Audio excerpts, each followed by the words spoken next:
What is up, everybody? Making my way downtown. What is up? What is up? This is going to be quick.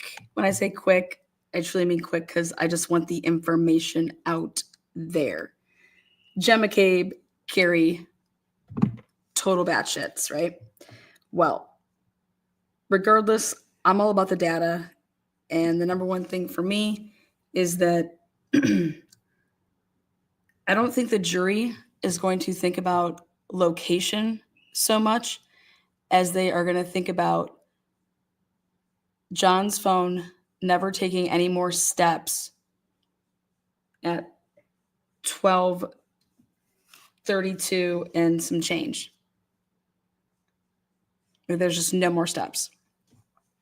What the Commonwealth is saying is that Karen and John blow by Fairview on Cedar Crest, pass it up, turn back around, then now come Fairview the opposite way, turn, and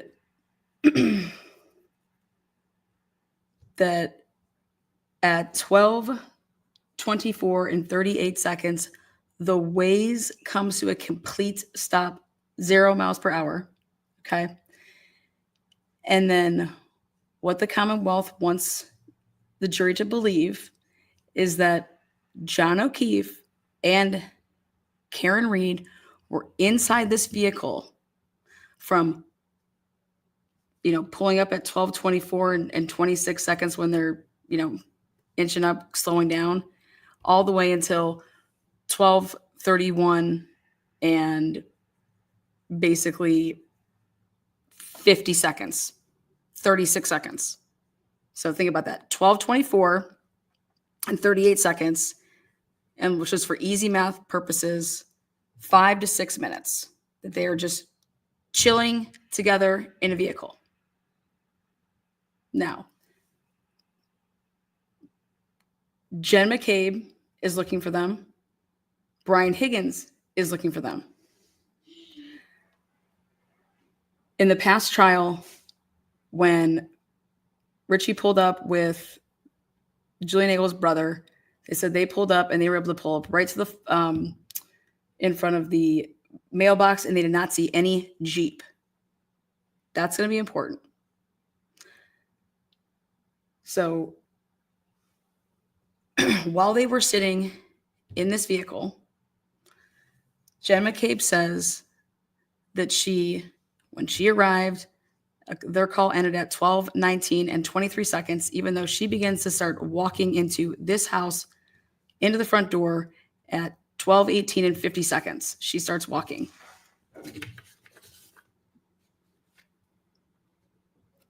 (12:18 and 50 seconds. She starts walking. 49 steps. Goes in. Then she says that I heard somebody in the house say, "Oh, someone's here." So she walks over from being in the gathering room, walks over to the door, looks out the storm door, sees what she believes is an SUV, and walks, back over. But she is going to text. These were 5 stipulated text messages. 12:27, the first one is here. She testifies on the stand that she walks over to this lovely door that is a storm glass door, sees in direct line a car, and asks, "Here."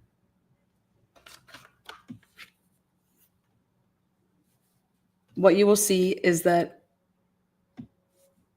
Jen McCabe's iPhone, when it arrives on premises at 34 Fairview, this iPhone does not take any steps between 12:19 and 22 seconds to 12:41 and 31 seconds.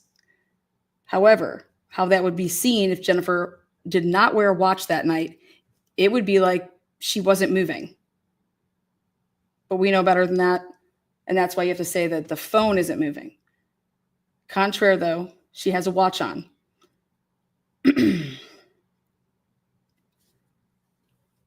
And her watch tells us that she does not make any steps from 12:25 and 16 seconds to 12:20 I'm sorry, 12:25 to 12:35. 10 minutes, she is not moving. So when she testified yesterday she walks over 12:27, here, false. They did not stipulate to this call, so we're going to pass by there. 12:31, pull up behind me. She walks back over. She says that she sees the car move up a little bit more. And she says, because she saw the car move up more, she says, pull up behind me. That's her reasoning. During this time period for the first two, and then we'll get there, but let's just stop right here at the first two. She 100% is not leaving an area, walking over, leaving an area, walking over, and doing that. She does not move from 12:25 until 12:35. The reason this is important is if you want the jury was left with this data that regardless of how John O'Keefe is dead, his phone, and I don't care about location either, his phone does not take any more steps after 12:32 and some change. That's in the jury's mind. It was never in the jury's mind in the first go around. So I want to point something out.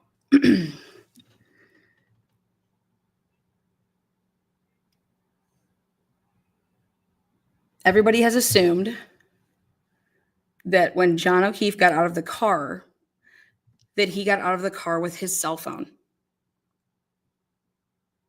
So if it in fact, somebody like John has been drinking, he's the passenger, but they used his phone for the Waze, and so they're pulling up, and Karen Reed says that I let him out. So he was kind of like getting out here and going in towards walking up on like the driveway, and Alan Jackson points out for the first time that third door, which is connected to the garage. If he was to get out and not have his cell phone on him, okay, and then Karen proceeds and she just pulls up right past the mailbox a little bit, and it comes to a stop, unless she asked a really important question, which was, Ian, how many people are on that cell phone when you have Face ID to open and close it? Oh, I didn't look into that. I don't know. Right? So if you have Higgins looking for John and you have Jen, if John goes ahead and walks off without his phone, Karen's here waiting, right?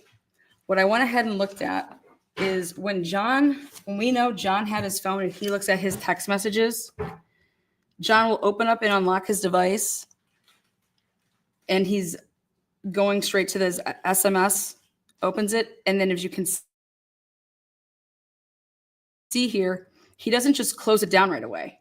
John is the type to be then on his MS for 33 seconds here during this session, I guess you could say. Now, after the car comes to a complete stop, look at the difference in SMS. Higgins's call or text message is finally viewed at 12:25 and 2 seconds, and it is so quickly viewed, it's just like someone like peeking at it almost. Okay, like if I have your phone and it's right there, and I just swipe up and boom, and then oh gosh, I want to close it down really quick because someone just came up to the door. Someone just came up to Karen Reed and hits on her door, and it's Higgins. Higgins comes up to her door. She rolls it down because John walked off. Karen's finally alone. Higgins walks over to her vehicle, and he's like, "Hey, what's going on? What's up? Like, really, this is how it's gonna be? Whatever their conversation is, okay? Whatever their conversation is." think about it like this.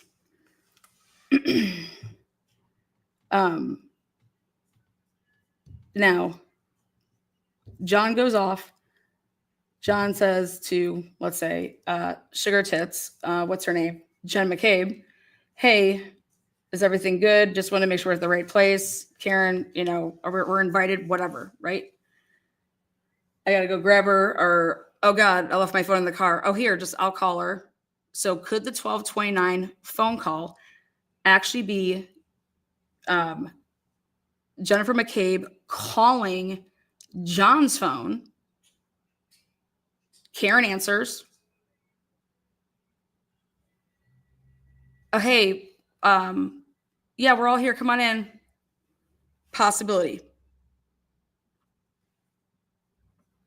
Can't rule it out yet. Possibility. Okay.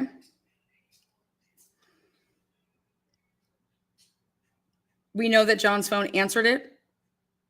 Ian Wiffan testified to it based on that it did not go to voicemail. He was able to determine that because it was an incoming call and it was answered from John's phone.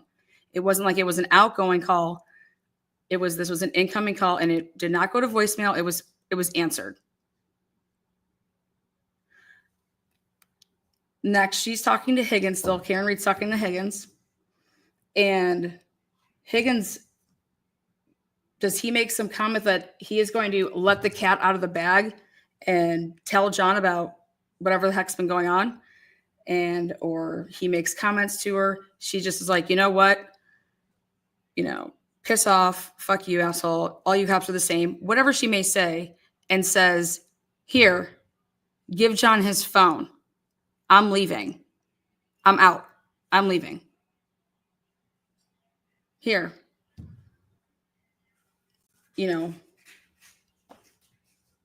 Because she's not about to be straight up embarrassed, right? Or deal with any of this shit. Or possibly Higgins says, well, maybe you should know that he's been cheating on you too. So you guys can just have your cheating little relationship. Because trust me, we hear all the rumors and all the gossips, and he's over here doing X, Y, and Z. So then Karen gives the phone to Higgins, and she drives off.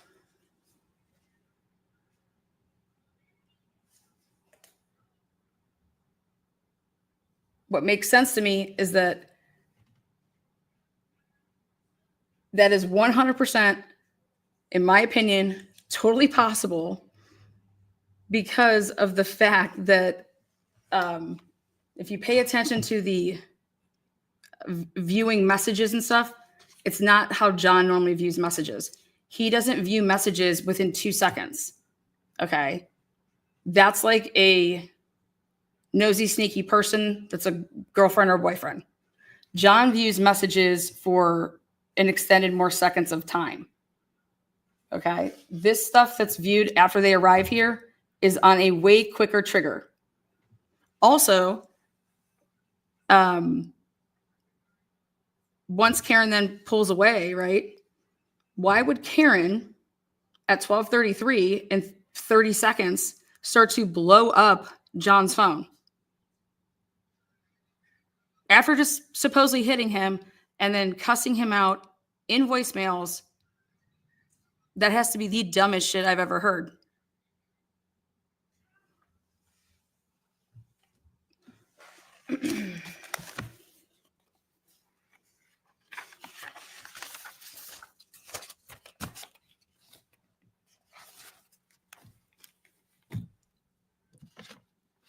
You have to show that it's possible, because it is possible, that to the jury, that just because John's phone does not move anymore after 12:31 and 52 seconds, that does not mean that John is not alive. If you don't show that to the jury, this has never been shown before. What they're showing in this courtroom this time around, this is not how this case was ever attacked. And you either have to show that if you want to believe in the data, Jen McCabe has the same type of phone, very similar iOS system. And when she says, and she actually has a watch on. So when Jen McCabe is saying she's walking over back and forth from the door and being inside that home during these times, she's not doing it. That's not happening. She's not moving. The phone's not moving, nor is her watch moving. Higgins walks over to his Jeep, puts the phone in there and says, you know, fuck it. He's gonna fuck around with John. Like,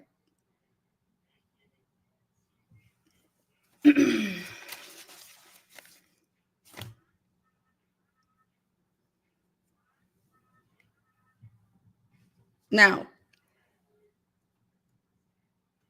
I'll tell you what lawyers will tell their clients is that there's things that you don't ever have to say just because we're never going to admit that, or that's never going to come out. But if Karen Reed was to get up on that stand and say that she handed Higgins John's phone, and Higgins came up to the window, and that's actually why she like left, because she didn't want to deal with his. I mean, he texts her at the bar. Well, she doesn't respond. Then they pull up. John runs out to make sure that it's all kosher, right? Higgins sees that, oh, Karen's just, in the car by herself. What guy wouldn't go up over there and be like, hey, what's going on? Like, really? And then Karen's like, you know what? Fuck all this. Oh, here. When the phone rings, it's Jen. And then she's just like, here, give this to John. I'm leaving. I'm out. Peace out. I'm out. Like, and then it's somewhere in that conversation, Higgins saying, well, you guys can have each other. You guys are two cheating bastards anyways. He's over here doing whatever, and he lies to you all the time, and we've seen him, with this person or that person or whatever.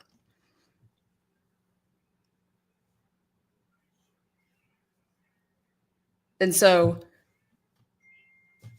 Karen drives off.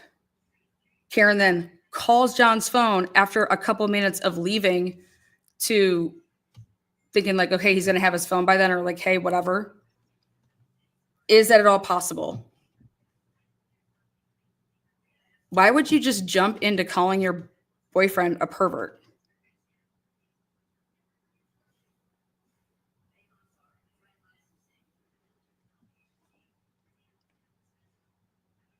This would explain to the jury that you can't just think that John stopped moving because his phone's not moving. Remember, it was been an all big secret in trial one. We didn't even know that Karen and Higgins were ever talking to each other. That didn't leak at all. That didn't leak one fucking bit.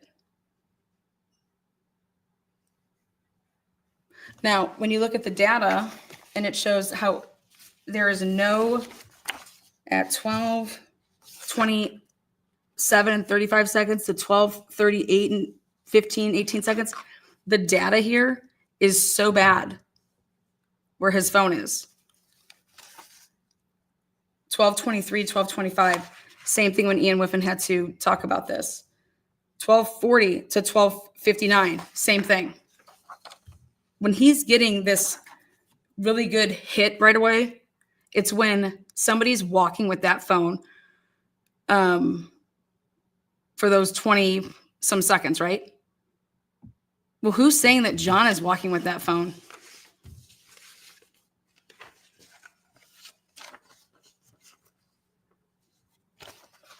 Think about this. All these people are texting you. Then you get a phone call.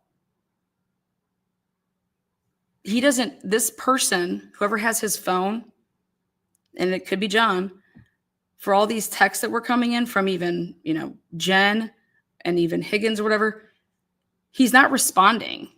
He doesn't say anything like, if it was truly that John had it, which if I had somebody else's phone, I wouldn't respond. But if it was my phone, why wouldn't I just be saying, hey, yeah, we're here, we're coming in? Nothing. And then I paid attention to the timestamps of when it would be open and closed. And this is somebody so quickly as just to like look at it really quick and see what it is, and then hit the side button and then end it. That's not how John viewed his shit.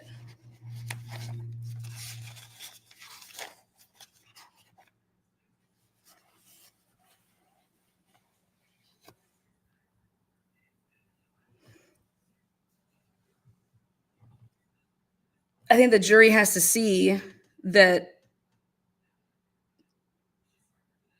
based off of Jen's testimony, she's not moving at all. So either you're going to believe that she's doing all of that, right? Which means that you don't believe the data. Or you're going to believe the data and then say, okay, why is she lying about saying why she was doing this? And why is it so important that we have to place Karen up by this flagpole so bad?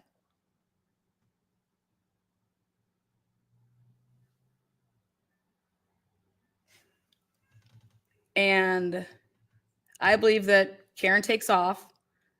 I believe that Allie McCabe comes there to pick up Colin.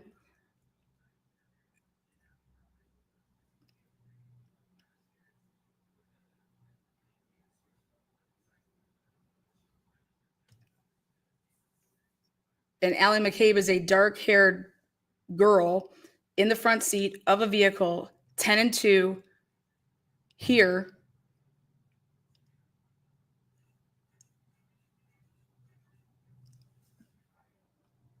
And is that who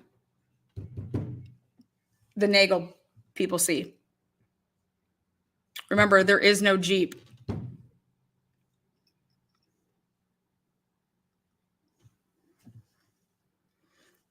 This would then allow for a lot longer time for John to be hanging out, chilling, and for something to then have taken place and escalate a little over time.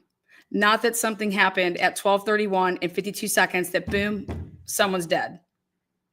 I don't believe that makes sense with the car wreck, and I also don't believe that makes sense with a fight. I believe that John did not have his phone because he got out of the car and went in, and she was supposed to then come in, but she doesn't. She tosses then the phone to somebody. If you don't want to say it's Higgins, I think Higgins makes the most sense. And that's how then Higgins would be involved, because then he had John's phone.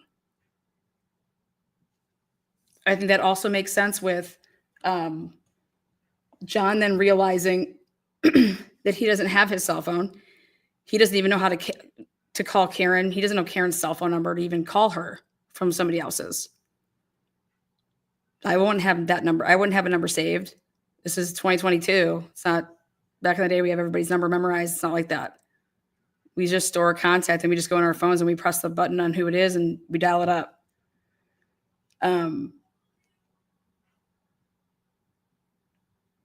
Which also makes sense then when you get these text messages like, hello, where are you? Hello.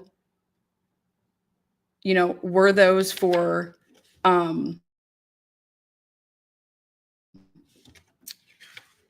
were those actually for John? So much so were they for Karen?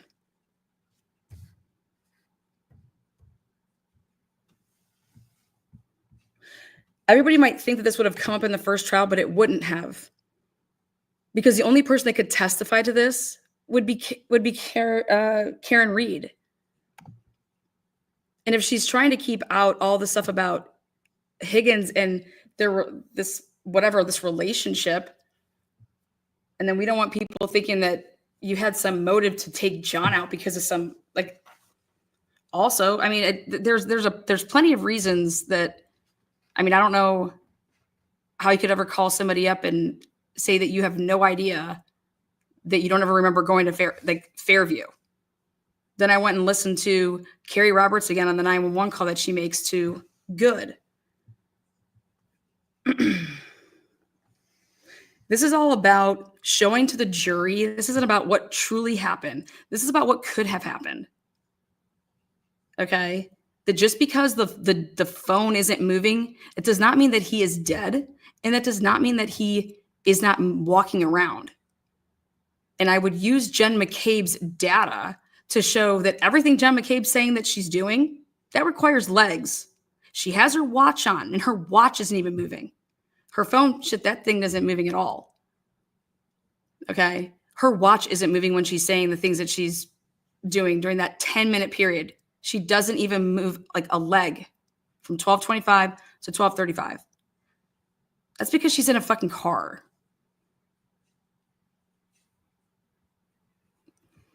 But, and that's the only way that you'd be able to see anything around over here if you're not getting up and walking. And no, she just wasn't standing at the door. I mean, when I say that she's not physically moving for 10 straight minutes in a very, very crucial 10 minutes when all of this is happening, you show that to the jury, and the jury is going to say, okay, either this data stuff is off, okay, or it's accurate. And now Jen's lying about even like putting Karen's vehicle over here.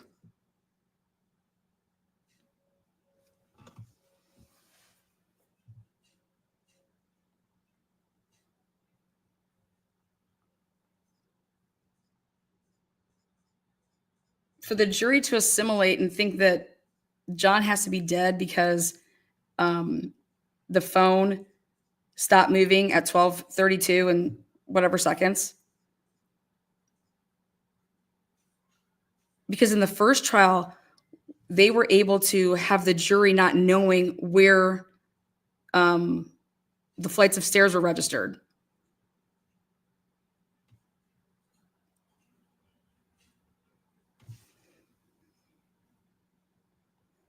This was broken down in a completely different way. And so you want to show the jury that John isn't dead just because 12:31 and 52 seconds, there's no more steps on his phone.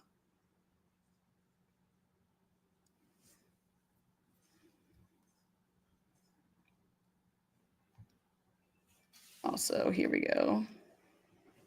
I want you guys to listen to something. This is Carrie Roberts' 911 call. And now she to just in the morning. Can't believe it's not good. Hi, my name is Carrie. I'm calling because my friend's boyfriend did not come home last night. We were at Waterfalls, and now she is calling me hysterical because she doesn't know where he is. You didn't pick anybody up by the name of John O'Keefe, did you? John O'Keefe? Yeah, he's a Boston cop, and he would be on foot, but... No. I think he probably got a ride and passed out at someone's house. I don't know, but... Yeah, but no, we didn't lock anybody up or anything. First of all, for a 5 o'clock in the morning phone call, she's really, really awake, isn't she? Number one, why would he be on foot? Number two. And she only mentions the waterfall. Like that. And where does he live? He lives on Meadow, at the Pleasant. He lives on Meadow, off of Pleasant. Okay, and when is the wife home? You said his girlfriend? It's his girlfriend, yeah. They were out having drinks, and then she left and expected him to come home at some point, and he never did. Yep.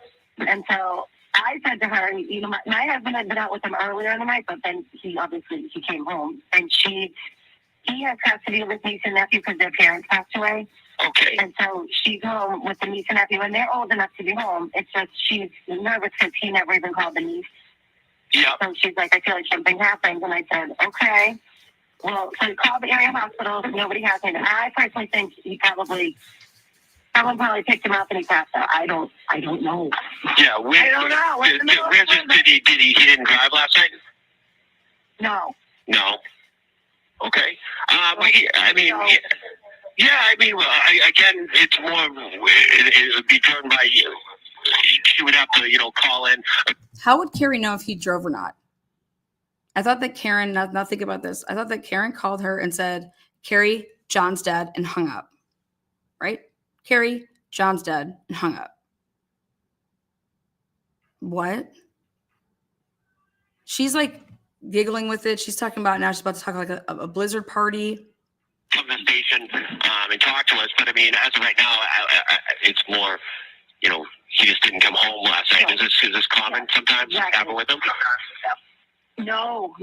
That's why. Because he didn't tell his niece. That's kind of why she's more freaking out. So I figured I called the area hospitals. I said I would call Canton police just to make sure he didn't get picked up. But like I said, he's a Boston police officer. He knows a bunch of people.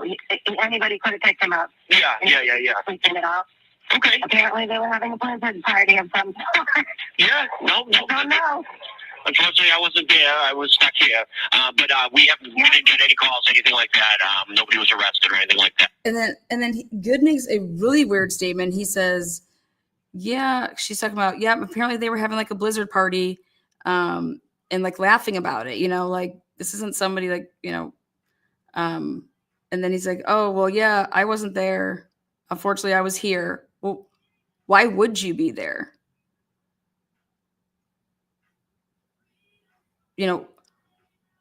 Why would you be at a blizzard party? Why would this guy be saying to her that he's not, good? It's like he knew that a Canton cop family was throwing the party. I wasn't there, Now, the only reason I'm doing this is I wanted to break down the data, and the data shows that Jen McCabe is lying, right?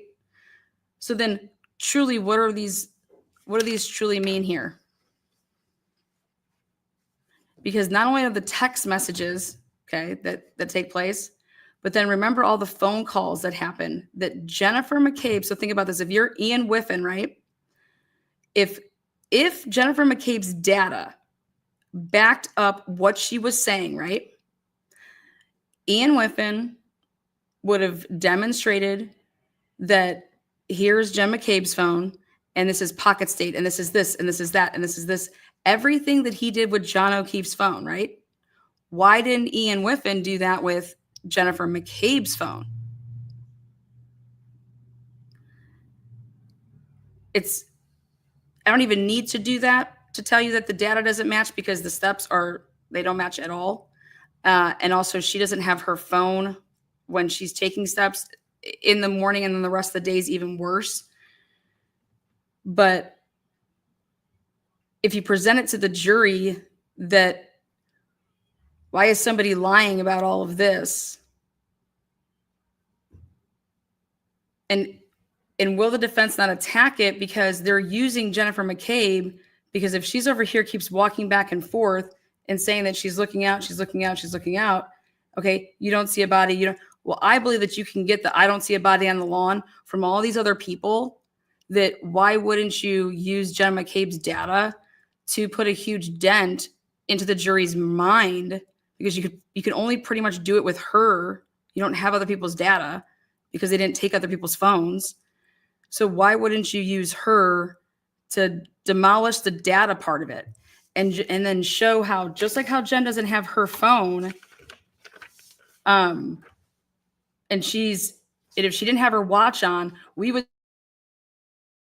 think that Jennifer McCabe wasn't moving, for extended periods of time of like 45 minutes and then like an hour, and that's just simply not the case.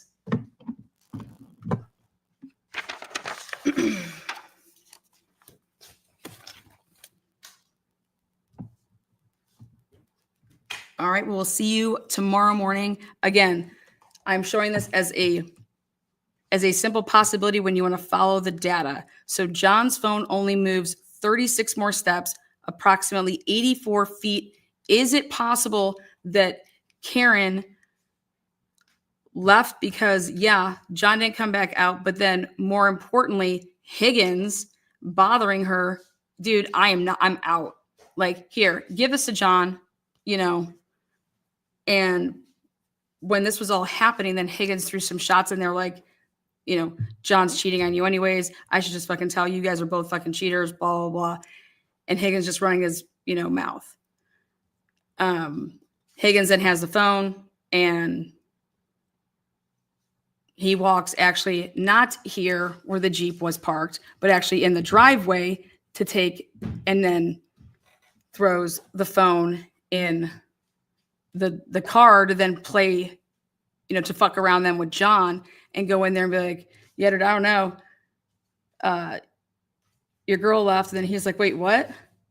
And then whatever time he then realized, wait, she has my phone. And they're over there like, oh, we'll get you home, whatever. And then something terribly goes wrong. Think about how many times something's ever happened to you and you're like, of all the times, I wouldn't have my phone. I wouldn't have my phone. This is one of those situations. This is one of those situations.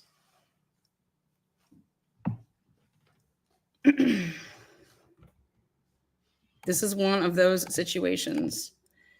What no one told Gen X, super sticker. Thank you so much. Appreciate that. Noel, love it when you throw your green around.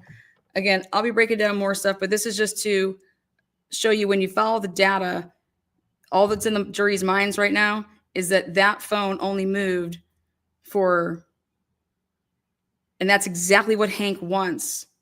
He wants that to be what the jury thinks. And if you're Karen Reed, I don't want a mistrial. I don't want half of the people thinking that even after ARCA testifies, okay?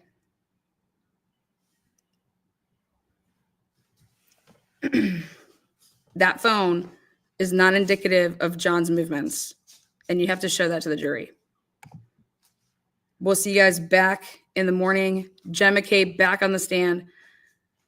I think Alan Jackson's going to polish her off here, but I do think that Alan Jackson should be recalling Carrie Roberts and Jennifer McCabe back to the stand for their case in chief because of Hank Brennan's way that he is going about calling his witnesses.